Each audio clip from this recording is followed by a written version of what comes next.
आत्मीय भाइयों एवं बहनों, प्रणाम। पुस्तक क्रांति की रूपरेखा, लेखक पंडित श्री राम शर्मा आचार्य। आपको अभी पिछले वीडियो में स्वास्थ्य संवर्धन आंदोलन के बारे में बताया था। आज आपको नारी जागरण आंदोलन के बारे में बताते हैं कि इसकी रूपरेखा क्या होनी चाहिए। अपनी आवाज में।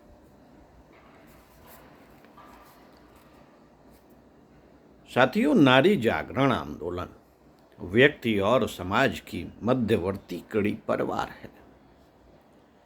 लोग व्यक्ति की समीक्षा करते हैं और समाज की आलोचना करते हैं।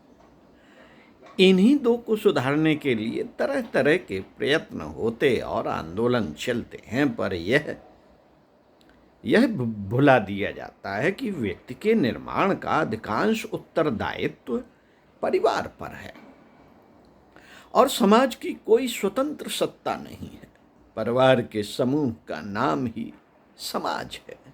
परिवार वह मध्य बिंदु न्यूक्लियस है जिसकी धुरी पर सारा शक्ति संतुलन टिका हुआ है। यदि परिवार का महत्व समझ लिया जाए तो फिर यह मानने में कोई कठिनाई न रहेगी कि उसका स्तर एवं वातावरण बनाने में सुसंस्कृत नारी ही प्रधान भूमिका प्रस्तुत कर सकती है। अन्य लोग तो उसके सहायक समर्थक भर हो सकते हैं।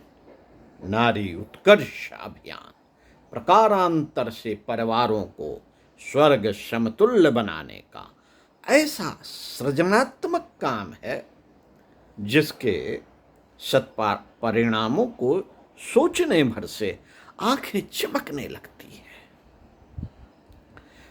दलित नारी से किसने क्या पाया? वह अपने पालने वालों के लिए गले का पत्थर बनकर रह गई। कैदी भी जेल में कुछ करते हैं, पर जेलर से लेखा जोखा मांगने पर स्पष्टतः स्वीकार करेंगे कि यह घाटे का व्यवसाय है। कैदी जो कमाते हैं उससे कई गुना खर्च उनके ऊपर बैठता है। प्रतिबंधित नारी भी अपने संरक्षकों के लिए किस प्रकार उपयोगी और लाभदायक सिद्ध हो सकती है। यदि नारी को उसके मौलिक मानवीय अधिकार वापस लौटा दिए जाए तो उसमें नर नहीं अनाचार ही हारेगा। नर नहीं हारेगा, अनाचार हारेगा। इस विजय में नारी की नहीं, न्याय की जीत होगी। जो लोग न्याय, औचित्य, समानता, मनुष्यता, धर्म, कर्तव्य आदि का समर्थन प्रतिपादन करते हैं और अवांछनीयता को निरस्त करना चाहते हैं, उन्हें यह कार्य अपने घर से ही प्रारंभ करना चाहिए। हमारे परिवारों में प्रत्येक नारी को यह अनुभव होना चाहिए कि वे कैदी की तरह व्यवस्था पूर्वक नहीं, इस घर में सृजन शिल्पी बनकर रह रही हैं। उसके ऊपर कर्तव्य तो लदे हैं, पर कुछ अधिकार भी हैं। कम से कम अपनी स्वास्थ्य रक्षा, शिक्षा एवं स्वावलंबन के लिए मानवोचित सुविधाएं प्राप्त कर सकने की स्वतंत्रता उसे मिल गई है। ऐसा किया जा सके तो घर से बाहर भी उसकी आवाज में वह बल होगा जिससे न्याय का समर्थन साबित ठहराया जा सकेगा। मित्रों, विकसित नारी अपने व्यक्तित्व को समुन्नत बनाकर राष्ट्रीय समृद्धि के संवर्धन में कितना बड़ा योगदान दे सकती है, इसे उन देशों में जाकर आंखों से देखा जा सकता है आंखों से देखा या समाचारों से जाना जा सकता है, जहां नारी को मनुष्य मान लिया गया है और उसके अधिकार उसे सौंप दिए गए हैं। उपयोगी श्रम करके वहां वह राष्ट्रीय प्रगति में योगदान दे रही है, परिवार की आर्थिक समृद्धि बढ़ा रही है और परिवार को छोटा सा उद्यान बनाने और उसे सुरभित पुष्प पल्लवों से भरा पूरा बनाने में सफल हो रही है। नर के कंधे से कंधा मिलाकर काम करने वाली नारी किसी पर भार नहीं बनती, वरन साथियों को सहारा देकर प्रसन्न होती और प्रसन्न रखती देखी जा सकती है। हम विकसित देशों के प्रशंसक हैं, फिर क्या ऐसा नहीं हो सकता कि उनके व्यवहार में आने वाली सामाजिक न्याय की नीति को भी अपनाएं और कम से कम अपने घरों में नारी की स्थिति सुविधाजनक एवं सम्माननीय बनाने में भी पीछे ना रहें। मित्रों, नारी देवत्व की मूर्तिमान प्रतिमा है। यूं दोष तो सब में रहते हैं, सर्वथा निर्दोष तो परमात्मा ही है। अपने घरों की नारियों में भी दोष हो सकते हैं, पर तात्विक दृष्टि से नारी की अपनी विशेषता है, उसकी आध्यात्मिक प्रवृत्ति। बेटी, बहन, धर्मपत्नी और माता के रूप में वह परिवार के लिए जिस प्रकार उदात्त आदर्शों से भरा पूरा जीवन यापन करती है, उसे देखते हुए यह कहा जा सकता है कि पुरुषार्थ प्रधान नर अपनी जगह ठीक है, पर आत्मिक संपदा की दृष्टि से वह नारी से पीछे ही रहेगा। नारी को प्रजनन का उत्तरदायित्व उठाने के कारण शारीरिक दृष्टि से थोड़ा दुर्बल भले ही रहना पड़ा हो, पर आत्मिक विभूतियों की बहुलता को देखते हुए वही ईश्वरीय दिव्य अनुकंपा की अधिक अधिकारिणी बनी है। अगले दिनों द्रुत गति से बढ़ता आ रहा नवयोग निश्चिंत रूप से आध्यात्मिक मान्यताओं से भरा पूरा होगा। व्यवस्थाएं और परंपराएं उसी ढांचे में ढलेंगी, जनसाधारण की गतिविधियां उसी दिशा में उन्मुख होंगी। शासन तंत्र, धर्मतंत्र, समाजतंत्र, अर्थतंत्र का सारा कलेवर उसी स्तर का पुनर्मित उसी स्तर का पुनर्निर्मित होगा। ऐसी स्थिति में नारी को हर क्षेत्र में विशेष भूमिकाएं निभानी पड़ेंगी, विशेष उत्तरदायित्व संभालने पड़ेंगे।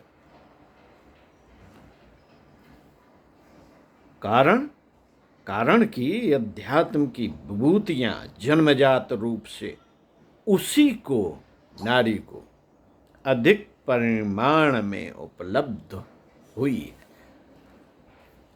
नारी उत्कर्ष की आवश्यकता का प्रतिपादन करने और औचित्य सिद्ध करने के अनेक आधार, उनमें से किसी को भी अपनाकर विचार किया जाए तो आवश्यक प्रतीत होगा कि समय की मांग को देखा जाए, उज्जवल भविष्य को ध्यान में रखा जाए तो नारी जागरण अपने समय का सबसे बड़ा काम प्रतीत होगा। मित्रों, अपने वर्ग को स्वयं ऊंचा उठाएं।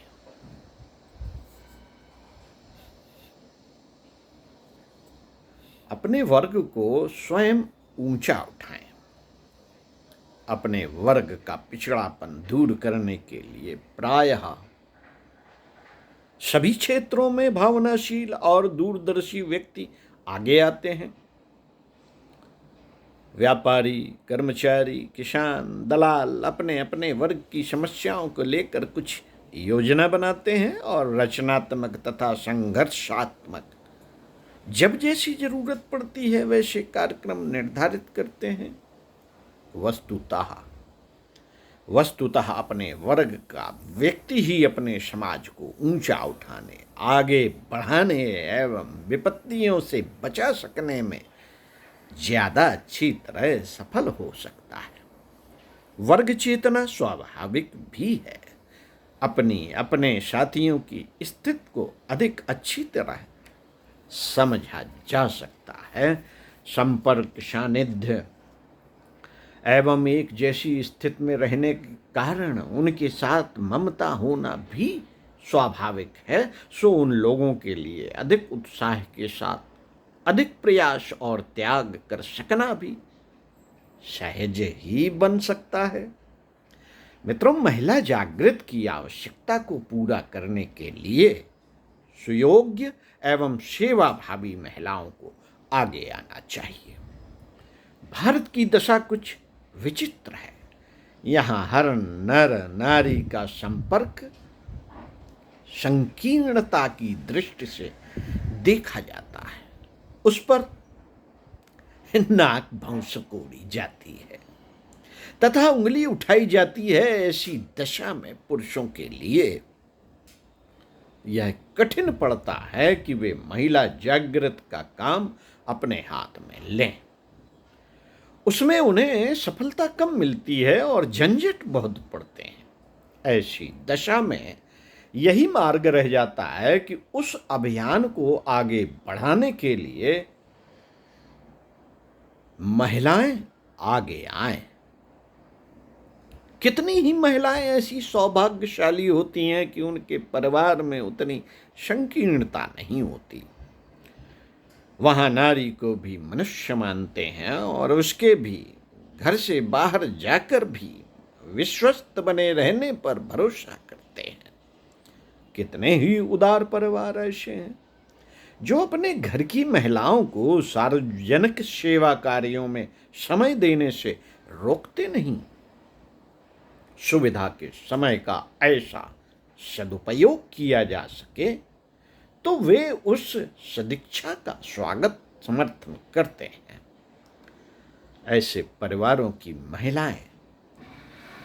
महिलाओं को अपनी शिक्षा और सुविधा का लाभ अपने पिछड़े वर्ग की सेवा के लिए, महिला जागरण के लिए देने का साहस बटोरना चाहिए। ऐसी सेवा भावी, सुयोग और साहसी महिलाओं के आगे आए बिना महिला जागृत की महती समस्या का समाधान किसी प्रकार न हो सकेगा। जिनके बच्चे बड़े हो गए हैं, परिवार के दूसरे लोग गृह व्यवस्था को संभालने वाले हैं, नौकर आदि का प्रबंध है, उनके लिए तो यह विशेष कर्तव्य हो जाता है कि वे महिला जागरण के लिए नियमित रूप से समय लगाना आरंभ कर दें। परिवार वाले कभी अनिच्छा प्रकट करते हो तो भी उन्हें अनुभव विनय करके, दुख असंतोष प्रकट करके, तर्क और कारण समझा कर यह प्रयत्न करना चाहिए कि उन पर लगे बंधन धीरे धीरे सीमित होने लगे हैं। जिन महिलाओं के बच्चे बड़े होकर स्वावलंबी हो गए, घर में बहू आ गई, उनके लिए तो यह सेवा कार्य एक प्रकार से स्वर्ण अवसर ही है। निवृत्त महिला जीवन का उससे अधिक उपयोग हो नहीं सकता कि वे अपने पिछड़े वर्ग की सेवा के लिए अधिकाधिक अनुदान, त्याग, बलिदान प्रस्तुत करने के लिए आगे आएं। विधवाएं, वयस्क, अविवाहित, बिना बच्चों वाली, अध्यापकाएं आदि महिलाएं सहज ही इस कार्य के लिए अवकाश निकाल सकती हैं। वर्तमान परिस्थितियों में तो नारी को ही आगे आना पड़ेगा। प्रत्येक देश, प्रत्येक समाज, प्रत्येक वर्ग अपने अपने क्षेत्रों में, प्रभाव क्षेत्रों में कुछ करने के लिए जुटा हुआ है। नारी को भी अपने क्षेत्र के उत्कर्ष की बागडोर स्वयं ही संभालनी पड़ेगी। अपने पैरों पर खड़े होने वालों की ही सहायता दूसरे करते हैं। ईश्वर भी उन्हीं की सहायता करता है और परिस्थितियां भी उन्हीं के अनुकूल पड़ती हैं जो अपनी सहायता आप करता है। मित्रों, भारत का नारी समाज संकोच भय छोड़कर महिला उत्कर्ष के लिए महान अभियान में सम्मिलित हो, यही युग की पुकार है। त्याग बलिदान की तो उसमें कमी नहीं। पति के लिए, बच्चों के लिए उसका सारा जीवन ही त्याग बलिदान से ओतप्रोत बीतता है। इसीलिए उसे लोभ मोह छोड़ने की बात कहने की, कष्ट सहने के लिए तैयार होने का उद्बोधन करने की तो आवश्यकता प्रतीत नहीं होती। यह गुण तो उसमें प्रकृति प्रदत्त और जन्मजात है। उद्बोधन केवल संकोच और झिझक छोड़ने का है। यदि ऐसा किया जा सका तो भारत भूमि हजारों इंदिरा गांधी, भंडार नायक, गोल्डा मेयर संसार को दे सकेंगी। इस भूमि के रक्त में संसार के हर क्षेत्र का नेतृत्व कर सकने की शक्ति है। नारी में तो उसका और भी अधिक बाहुल्य है। आवश्यकता उसके जागरण की है। ओम शांति। इसी क्रम में नारी जागरण के संदर्भ में अगले वीडियो में पुस्तक क्रांति की रूपरेखा से पृष्ठ 48 से आपको पढ़कर सुनाएंगे। कृपया सुनिए। ओम शांति।